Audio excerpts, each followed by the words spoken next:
Good morning, everyone. We are the Group 3, and today we will tackle about the disaster risk reduction management. So, risk defined is a concept that encompasses both opportunities and undesirable outcomes in various business sectors, including tourism and hospitality, according to UNWTO, or the United Nations World Tourism Organizations. It is a foreseeable situation that exposes someone or something to danger, harm, or loss, and can be physical safety, property loss, or financial business risk. Understanding risk helps plan and mitigate its adverse effects in undertakings, ensuring a smooth transition for individuals and businesses in the tourism and hospitality industry. So it says that risk is a part of doing business and it can be both good and bad. It's important to be prepared for both good and bad things that might happen and to have the plans in place to deal with them. This helps businesses and people stay safe and successful. So an example of risk is food handling. It is crucial for customer safety as contamination can lead to food poisoning. Government regulations mandate compliance with food sanitation permits, ensuring businesses mitigate potential harm and maintain high standards. If food isn't handled properly, it can lead to food poisoning. To prevent this, governments have rules and businesses need to follow, like getting permits and keeping their kitchens clean. This helps make sure the food is safe to eat.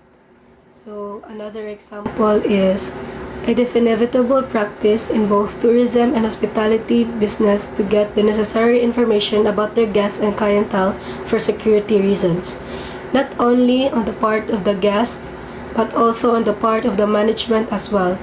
The giving and obtaining information per se is considered risk in itself that must be safeguarded accordingly. Risk versus hazard. The Canadian Centre for Occupational Health and Safety defines risk as the probability of harm or adverse health effects from exposure to a hazard, while hazard refers to potential damage or harm to something or someone. Food preparation in the hotel industry also possess risk due to the knowledge, training, and skills of the people handling the food and the suppliers of ingredients.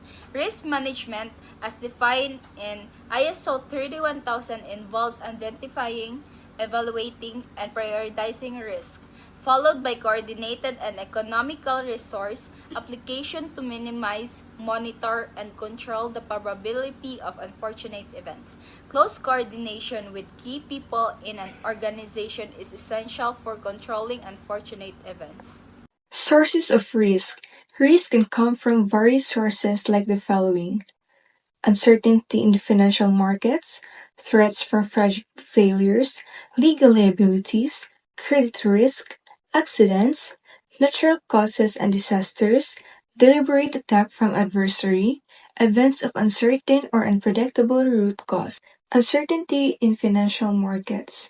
Managers must be vigilant enough in determining those uncertainties could give more impact in his entire business, which means that unpredictability and volatility in the prices of financial assets such as stocks, bonds, and commodities.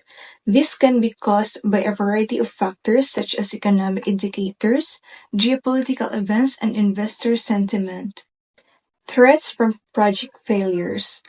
Another source of risk that could hamper the success of business is the threat usually embedded in the project, which means that it can arise when a company's project do not meet their objectives and expectations. This can lead to financial losses, damage to reputation, and potential legal consequences. Project failures can be caused by a poor planning, inadequate resources, or unforeseen external factors. Legal liabilities. As discussed, the risk may be defined as a potential loss or harm to person and property, which means that the legal obligations and responsibilities that a company may have to fulfill. These can include contractual obligations, compliance with regulations, and potential lawsuits. Failures to meet legal liabilities can result in financial penalties, reputational damage, and other negative consequences for the company. When applied to tourism and hospitality industry, it could be any of the following: financial loss, damage to property, and injury to workers or guests. Credit risk. The potential that a bank borrower or counterparty will fail to meet its obligations following agreed terms, which means that the risk that a borrower will not be able to repay their debt obligations in full and on time. This risk is inherent in lending and investing activities and can lead to financial losses for creditors. Credit risk can be mitigated through careful assessment of borrowers' credit worthiness, diversification of credit exposures, and monitoring of credit performance. Natural causes and disasters.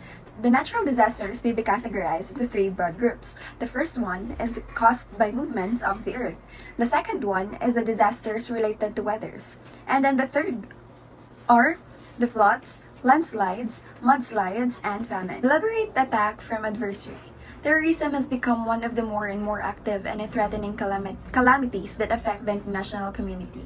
The vital role of terrorism in the economy of the nation is evidenced by the revenue of the government, employment, and national income. By attacking the industry, economic recession and employment could be at stake. So terrorist attacks on tourism can harm a country's economy by reducing revenue, increasing unemployment, and causing economic instability. Since tourism supports jobs and income targeting, it can lead to serious financial problems for the nation. Events of uncertain and unpredictable root cause. The strategies to manage risk typically include transferring the risk to another party, avoiding the risk, reducing the adverse effect or probability of the risk, or even accepting some or all of the potential or actual consequences of a particular risk. So certain aspect of many of the risk management standards have come under criticism for having no measurable improvement on risk. Whether the confidence in estimates and decisions seems to increase, risk management strategies involves transferring, avoiding, or reducing and accepting risk.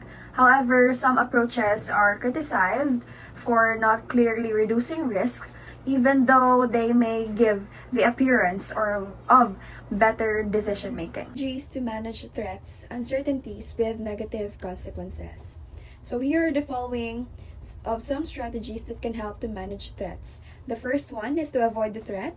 Number two is reduction of the adverse effect or probability of the threat. Number three is to transfer of all or part of the threat to another party. And the fourth one is retaining some or all of the potential or actual consequences of a particular threat and the opposites for opportunities, uncertain futures, states with benefits. So the last slide that I will be tackling is how to implement the strategies to manage uncertainties, which is the method. So here's the different strategies of managing uncertainties can be dealt with using following elements in order to: the first one, threat identification or characterization. The second one would be the assessment of the vulnerability of critical assets to specific threats. The third one would be the risk determination. And the fourth one is the identification of the techniques to reduce those risks. And the last but not the least is the prioritization of the measures. Steps on risk management process ISO 31000. Number 1. Context establishment. Identify risk within a domain. Plan the overall risk management process. Define the scope, stakeholders, and risk evaluation criteria. Analyze risk and resources for management. 2. Identification of potential risk. Classify risk as internal or external. Example, marketing risk in tourism and hospitality, including client dissatisfaction and external factors like natural disasters. 3. Risk assessment. Evaluate and prioritize risk based on their impact. 4. Creation of risk options. Identify strategies to manage or mitigate risk. 5. Potential risk treatments. Assign risk treatments and resources to mitigate identified risk. 6. Risk management plan. Develop and document a detailed action plan for risk handling. 7. Execute a plan. Implement the strategies and monitor for effectiveness. Methods of identifying risk. 1. objectives-based identification. Align risk with the organization's goals. 2. Scenario-based identification. Analyze different potential risk scenarios. 3. Taxonomy-based identification. Break down risk into categories. Example, financial and environmental. 4. Common risk checking. Review known risks within the organization or industry. 5. Risk charting. Visual mapping of risk, resources, and potential impacts. Risk assessment determines the severity and probability of risk in order to implement the most effective risk management plan. Key factors: potential loss, probability of occurrence.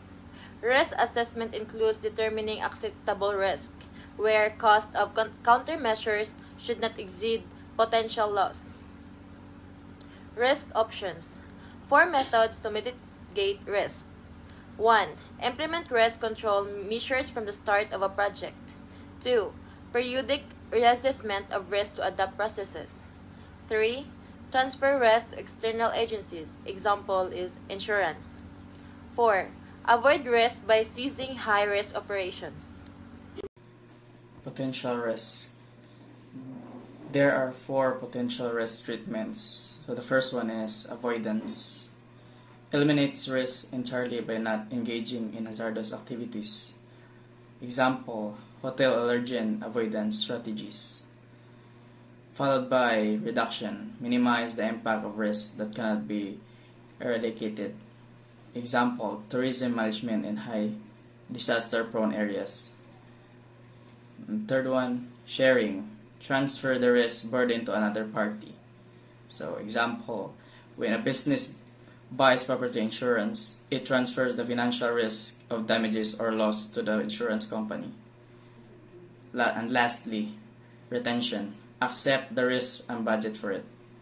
Example, a company chooses not to purchase insurance for minor equipment breakdowns and instead sets aside a specific budget to cover potential repair or replace costs.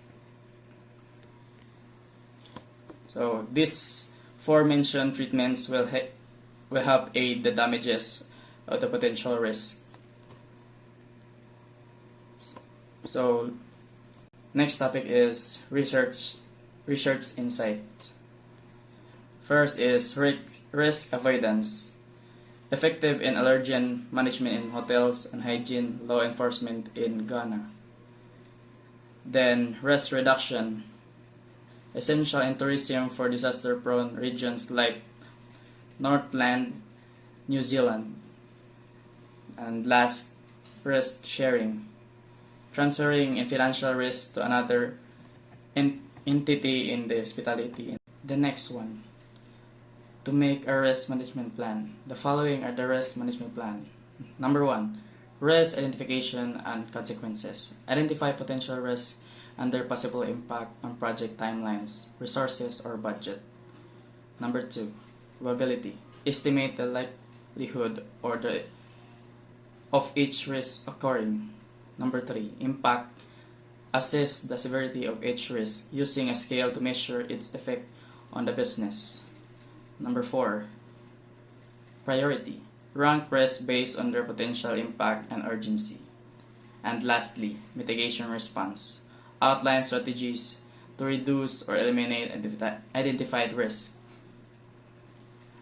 The purpose of the aforementioned risk management plan is to help you identify, evaluate, and plan for possible risks that may arise. What is implementation? So implementation is the real test of risk management is executing the plan in a real situation. Ensure adherence to the plan and secure appropriate insurance coverage. Basically, implementation in a risk management plan refers to the process of putting the risk management strategies and actions into practice. Review and evaluating a plan. Review and evaluating a plan regularly update the risk management plan by assessing past effectiveness and adjusting to new risk of business changes.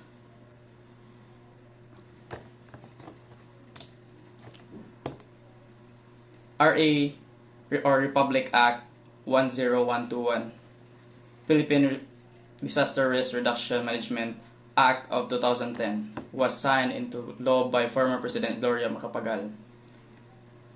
Establishes policies and action for disaster risk reduction and management, including governance, risk assessment, early warning, awareness, risk reduction, preparedness, and recovery. The NDRMC chairperson ka-enlist government and non-government organization for assistance and during disasters. Republic Act 10121 aims to create a more resilient society and integrating disaster risk reduction and management into national and local planning. The following are prohibited act under the Republic Act 10121. Neglect of duties, obstruction, relief, illegal transaction, seizure of diversion, misrepresentation, substitution, illegal solicitation, false data, tampering, or thief. Next in line are some of the notable provisions of the Republic Act 10121. Office of Civil Defense, Education and Training, State of Calamity, Remedial Measures. This aims to create a coordinated and accountable, well-prepared disaster management system.